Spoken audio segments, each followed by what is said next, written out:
Wonderful to meet you, sir. Thank you for taking a minute out today. I appreciate it. Absolutely. No, thank you for having me on. Yes, sir. So before we get into your good work, there's a lot going on here. I want to know, 5 years ago, this whole pandemic was raging. So many unknowns, so many things were getting flipped upside down. Ultimately, how did you make it through that time period, and how has it reverberated into the work you do today? Absolutely. Oh, I have a good little story on that one, Joe. So, Oh, so how do you did? want me to tell you Oh, yeah, or please do. Yeah, yeah, oh, yeah, sorry. yeah. So, I'm a licensed professional clinical counselor, mental health professional. And in California, you have to have 3,000 hours of internship before you can then take the exam to be licensed. I finished up my hours in February of 2020. I was all excited about I was going to take this exam, I was going to pass, I was going to do all these things. And mm, about 3 weeks later, we had a global pandemic and I couldn't do anything. So as I was sitting in my house, sort of trying to figure out what I was going to do, and all these plans I had couldn't happen. I couldn't go out and speak. I couldn't take the exam. Um, I started to reflect on, like, I guess my life, right? I had enough time. I slowed down enough. I listened, and I was like, I've done some really epic things in my life. And I've heard myself say this, and I hear people say all the time, oh, someday I'd like to write a book, run a marathon, travel to this country. And I got thinking about, like, kind of that hope that we all have. And then I'm like, well, look at the things that I had thought of doing and actually did go out and do. How did that all happen? Well, it all happened because I literally took one step forward. I said, I want to go run a marathon. So I went out and started to run. I found a training program, all of that. So that sort of birthed this idea of epic begins with one step forward. And even though I'm a talker, not a typer, I'm like, I'm going to write another book. Um, and I really, I mean, I'm leaning so hard into this epic begins with one step forward because I think it is so true. And I really want to help people get to epic. I want them to step into their epic because there's so many great things that we want to do. And I'm like, why wait? Yeah. Today's the day.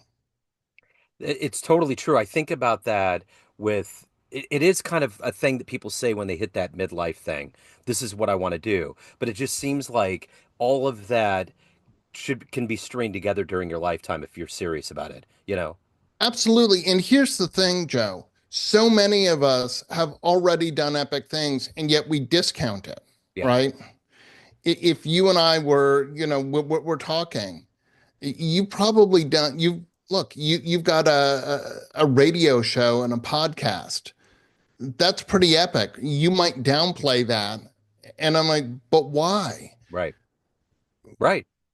I mean, it's the fuel for us, and it's going to be the fuel for you to want to do the next thing, like travel or, learn a language or run a marathon. I mean, I was a runner in high school, and I keep thinking about doing the marathon or doing a half and then, making my way up. And because I used to run and I don't do it anymore, but it's one of those things where it's like, I got to make this choice. I got to do it. If I'm going to do it, I got to do it. I mean, Absolutely. it's And, just, and I help, like, this is not the body of a runner. However, I'm not running as much, but I've run 10 halves, four fulls, and a 50K ultra.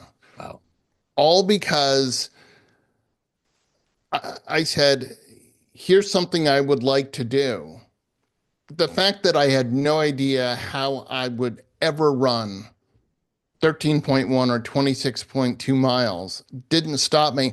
And then you go out, and the amazing thing is, help is right there. Yeah.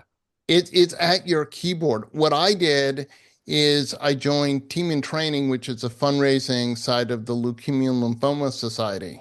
And they did this awesome thing, Joe, that sort of helped reignite something in me, which was they handed me a training schedule, Yeah. right? So training for the marathon got so much easier because I just looked and said, today is Wednesday. I need to go out and run 3 miles. Okay.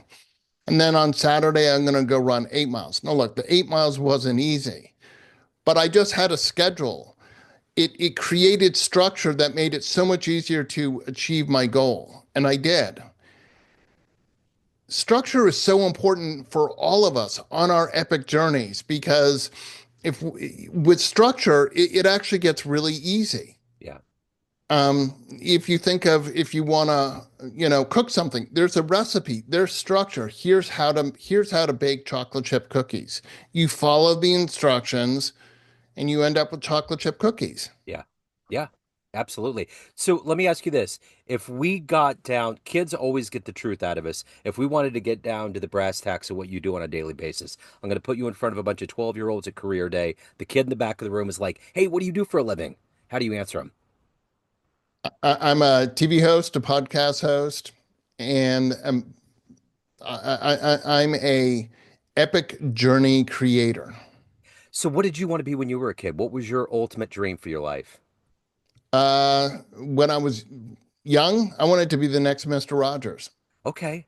Okay. I just read a book. With everything getting weird in this country, especially since January, there was a lot of negativity. I read a Absolutely. book that was written on him, and he was the guy behind the scenes that he was on camera, and he had an amazing life. Absolutely.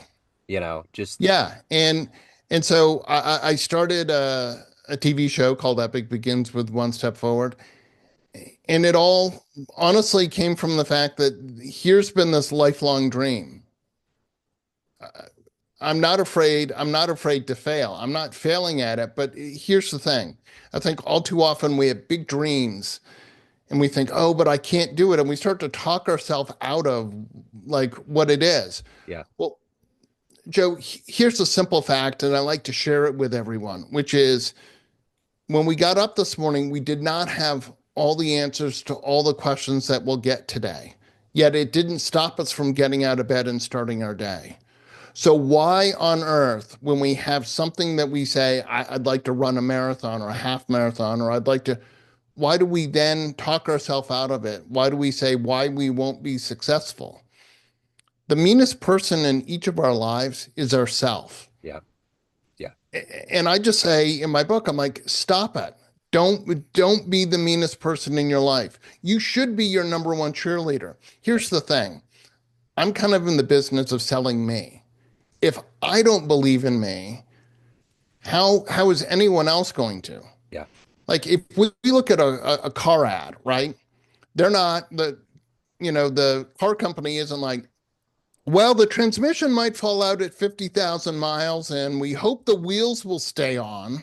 yeah, They're not telling you that advertising is like, here's why it's good. yeah, yeah. Absolutely. So, take me back to your childhood. Where were you born and raised? What were these foundational seeds that were planted into you to have the positivity and this gusto to help people and to be you? Okay. Well, I grew up in a small town outside of Boston in Massachusetts called Sherburne, Mass, 18 miles southwest of Boston. Nice bucolic country place. Um, and a lot of this came from my parents. My dad, when I was growing up, was a state legislator. So I grew up campaigning for him and being in front of adults. And what I discovered was I really like public speaking. I like everyone, sort of looking at me and me getting to speak. Um, my dad was a really great storyteller, and I also have that in me where I think everything is better with a story. I worked really hard over the last 25 years to make my stories not so long and so detailed, but to get to the point. But I think people remember stuff when there's a story versus let me just throw out a whole bunch of facts at you. Um, and the positivity, I don't know. I've just always been, I want to see the good. I think there's so much, um, again, as you said, there's a lot of negativity. I want to be a balm to that. I want to point out all the incredible, epic things that are around us. I want people to discover the wonder. Like I challenge people I work with to do simple things like every day discover something new in your world. Look at the outside of your house. Discover something new about the outside of your house. Maybe it's, oh wow, I really need to paint the shutters, or wow, if I live in an apartment building, oh, it's actually gray. I never noticed that. Even though you may have lived there for 3 years and you walked in and out, you just didn't notice that. Um, and I guess I laugh because I was a history and psych major in college. And so I like history and I like paying attention to history. And being from New England, we had this underlying puritanical belief that we're supposed to suffer in life for us frankly, to make it to heaven. Okay. Yeah. And nothing could be more exemplary of that than being a Red Sox fan until Yeah. 2004, where we got really close. I mean, come on, 1986 is painful for me to talk about this, but that's okay. We got one strike away from winning the World Series, and we still blew it. And yet, collectively, all of us who are Red Sox fans sort of said, well, that's sort of the way our life is supposed to be. Yeah. You and I were talking about weather. Okay. The weather in New England generally stinks. Okay. There's about 10 weeks of nice weather, and it's either snowy and freezing cold or hot and humid Yeah. with mosquitoes. So, but we all sort of accept that it's oh, this is the way it's supposed to be. Well, no, I live in California because I wanted better weather. I could have better weather. Yeah. Yeah. And that's what you've chosen. Yeah.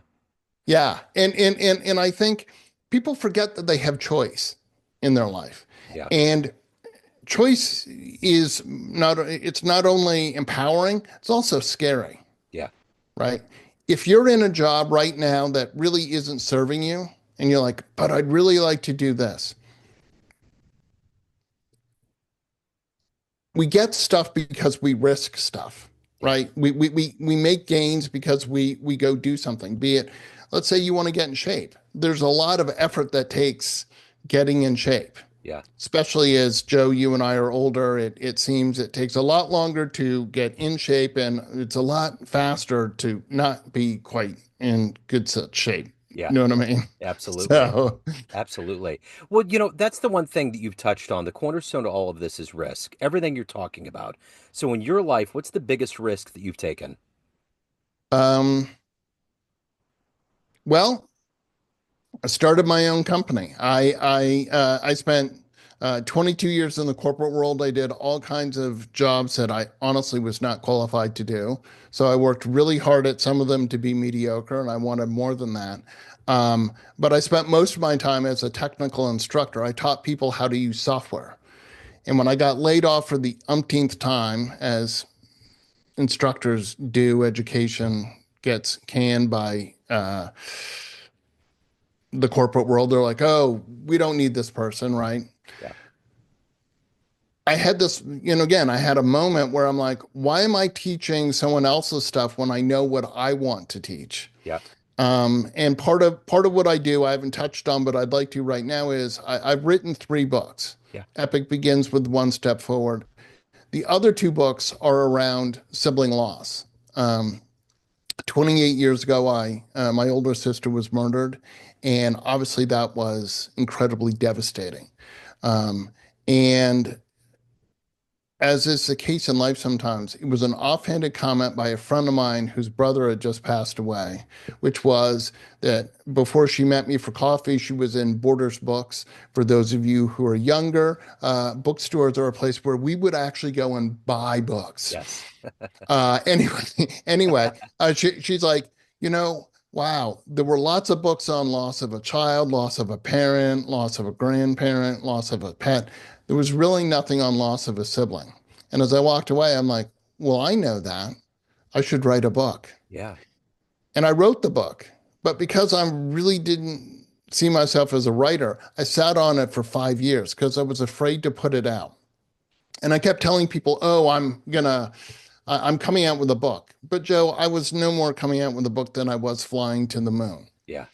And I got tired of I didn't want to be that person who 20 years later said I was coming out with a book and wasn't doing it. So I took a big breath. I was really scared. I put the book out there, and an amazing thing happened. People told me they liked it. People said it was helpful. And that first book was about my experience of being a sibling, losing my sibling. I got five of my friends who lost siblings who were gracious enough to answer questions. Then I wrote a book. You can see it over my shoulder. Why Don't They Cry? That's for parents to understand their living child's grief. And I spent a lot of time, I spent 10 years exclusively talking about that. And although I'm still really dedicated to my siblings and raising awareness, I'm a really positive person. I'm like, I'd like to write like an epic book Yeah. because I don't want to just spend my whole time talking about death. It had to be painful to write that book, to relive and to go through that. But ultimately, how cathartic, how much did that help you on your journey to finally, maybe finding some level of resolve or healing that you weren't getting otherwise? Oh, absolutely. I talk about finding those creative projects your uh, to let out what's going on. Some people will paint. I actually one of the things I did after my sister died is um, there was a popular song right after she died by The Offspring called Gone Away. And it's sort of a whole song about losing someone. And it really resonated with me. And I was living in Boston at the time, so I went back to the town we grew up in and the school she went to and just all these things. And the whole video was about Lucy and like where she was, where she went to school. And it was really that was very cathartic. Writing the book was cathartic um, to be able to share that because I was like, I felt so alone. And I'm like, I don't want siblings to feel alone. And it is something in the last 15 years that I've discovered is uh, sibling survivors were everywhere and were nowhere. Everyone asked how my parents were, but no one asked how I was. Our Yeah. longest relationship in our life is our siblings. It's the one that we expect is going to obviously be around for a long time. And I think we all reasonably expect that when we all get to a certain age with our siblings, this is a time of life where it's more likely that people are going to pass away. Doesn't make it easier, but you go, all right, we're both, in our 80s. This is when this is going to happen. I was 28. My sister was 30. My younger sister was 25. My Yeah. younger sister and I did not expect that this was going to happen. And a more important thing that I discovered, Joe, was that um, in the last 28 years, my family has done a lot of really great things in Lucy's memory. And it feels so much better to celebrate the rainbow that was her life versus just focusing on the dot that was the end of her life. And so often people just are focused on the fact that the person's dead. I'm aware every day that Lucy isn't here, but it feels so much better to do good things in her memory. Yeah. Again, that positivity of let me find the lemonade. Absolutely. So, in your life of obviously overcoming and healing and evolving to this place and achieving, who's been that inspirational force, that hero for you? Um, well, I know this is both. I mean, both my mom and my dad. Yeah. Um, my mom is just an incredible force, and what's funny is, as we speak, my mom is 84 years old, and right now she's on safari in the Pantanal wetlands in Brazil. Wow. And even though she's not as mobile as she might like to be, she's not letting anything slow her down. Yeah. My dad did all kinds of incredible things with his life. He was a state representative, he was a district court judge. Um, and I learned a lot about being believing in yourself and going out and doing the things that you want to do. And even if you fail, you know that you tried and there's something good about that, right? You talk about jazz a lot, okay? there's no rules to jazz or whatever, but I am absolutely sure that there's so many famous jazz musicians that were trying things out, and they're like, "Oh no, wow, that was not the way to go with that. That was a Yeah. clinker. That's part of the creative process. You can't be afraid of the creative process. You're going to fail, but you're going to learn from it and go, well, that's not the way to do that. Yeah, for sure. So let me ask you this. What's your philosophy on balance? How do you balance everything between writing and helping people and taking care of yourself and your family and everything you got going on? Do you find an equilibrium or how do you go about that every day? I think again, structure is really important. As a solopreneur, it's there's 50 things I have to be doing every day, Yeah, but I can't do that. I joke that I'm a single core mind in a multi-core world, meaning people talk about multitasking, but it's been my experience that although we're all capable of doing it, you're not really doing any one of those things very well. And it's actually much better to just focus on, I'm going to answer emails now. And I think, is structure makes us psychologically feel more comfortable. yeah, If we know what we need to do and when we need to do it, there's a lot less stress. yeah. And so I think that balance comes by saying, here's when I'm doing this, and holding as hard as you can onto here's my time for my family, here's my time for work, here's my time for writing or podcasting or TV show hosting or whatever. For me, and I think so many other people, it just makes it's so much easier. You kind of go, well, I know what I need to do. Yeah. Yeah. So let me ask you this. If you were to have a dream tonight, you ran into the 18-year-old version of you, and you could give that young version you a piece of advice based on this life you've lived, the wisdom you've accumulated, what advice would you impart? Don't wait. I think I certainly had many years where there were things that I didn't do that I dreamed of doing. Uh, I didn't really start running seriously until I was 38. I kind of when I started doing that, I'm like, man, why didn't I do this earlier? Where it would have been easier for me. Um, I came out of college and knew was pretty sure I wanted to go into mental health counseling. And I took a 22-year detour through the corporate world. Now, I don't regret all that experience I got, all the things that I learned. And it's kind of hard because you look back and go, what would you say to 18-year-old you? Well, I have the privilege of a 2020 vision to go, don't go do that, go do this.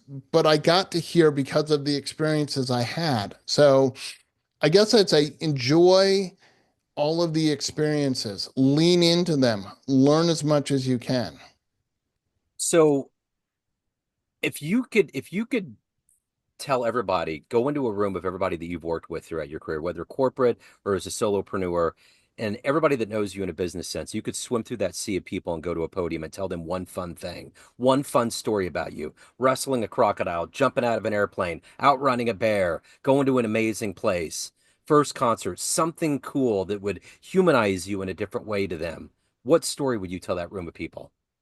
I would tell them about I was lucky enough to be able to run the 2014 Boston Marathon. Now, let me be clear, I did not time qualify. I got in because my younger sister did massage therapy for Adidas, and she asked, and they were nice enough to give me one of the bibs that they had as a corporate sponsor. Uh, but I grew up outside of Boston watching the Boston Marathon. When I started to run marathons, I think, like many marathon runners, Boston is the holy grail. Everyone would like to run Boston. Uh, I vision quested that thing so hard for so many years. And when I finally got to do it, and when I finally crossed that finish line, it was like, it honestly was not just bucket list, it was a holy grail moment for me. And that sense of seeing something I had dreamed about that seemed completely impossible come true really opened my eyes to I am capable of anything if I'm willing to try. And frankly, if I'm willing to fail, because even if you don't succeed, there's so much learning that happens in that. And Yep. look, the only thing, Joe, that we're going to fail 100% on are the things that we do not try. Uh-huh. That's true. So of everything that you've done in your life and evolved into, what are you the proudest of? Well, I'd say being a dad. Yeah. I have two beautiful daughters. They're 18 and almost 21, and they are two incredible young ladies, and I'm really proud of that. Um, if I could name one more thing, Yeah. it's the fact that I've written 3 books. Yeah. Because as I look, if you'd asked me in college if I'd write a book, I'd be like, no way. Yeah. Yep. But I figured out for me how to write a book. It's not sitting down at a keyboard. It was actually kind of dictating it, and it's evolved over the years about how I do. But it's about talking Yeah. because that's my superpowers. I'm able to talk. And look, I wish in school I could have taken oral exams because I would have done really well because I Yeah. knew the stuff. I just hated writing. So when it came to having to write the exam out, I didn't do as well because I couldn't demonstrate that I knew the information as well as I did. Yeah. So at the end of the day, everyone has this idea or perspective on you. Family, friends, clients, colleagues, everyone that gets your books, everyone that listens to your podcast, but you're the one that's running the show. What's your idea of who you think you are?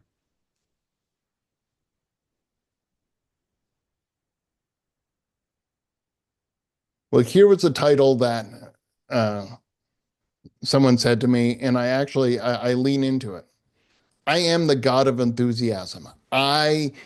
Just I I love what I do so much. I and I want to share it, right? To Yep. quote Cat Stevens, I can't keep it in. I got to let it out. The world's got to know. And Yep. I want people to just see how incredible each of our days are, Yeah. right? Yeah. Don't focus on the things that didn't go well. Focus on the things that are actually going well, that did go well today, because I guarantee there's so many more things. It's what I call the 97-3 rule. I believe that 97% of your day is actually really good and up to 3% isn't so good. Now, certainly Yep. there are days where we all have a bad day. I totally get that. I'm not Yeah. discounting it. But don't forget all of the great things. Look, Joe, you and I woke up this morning. I'm not trying to be modeling here, but that's a really good start. Yeah. Right. And we Yeah. kind of ignore it. But there are people who, unfortunately, today did not wake up. Yeah. Yeah. You're totally right. So your books are behind you. You got a podcast. You're out there. You're doing the good work. If anybody wants to reach out, any of the good business and get into your world more, where do they go? Yeah, you go to epicbegins.com and that will get you all things Xander. You'll find my podcast. You'll find courses. You can contact me if you're looking for, if you want to begin your epic journey and you need some help, that's what I'm here for. I want to help people step into their epic. I want to remind everyone that epic choices lead to the epic life you want. And we all can and should have epic lives. Yeah, absolutely. I totally agree. Xander, this has been wonderful. Thank you, sir. Thank you for your light. Thank you for your energy, and best of luck with everything. Thank you so much, Joe. Yes, thank you. Hello, friends. Joe Dimino here.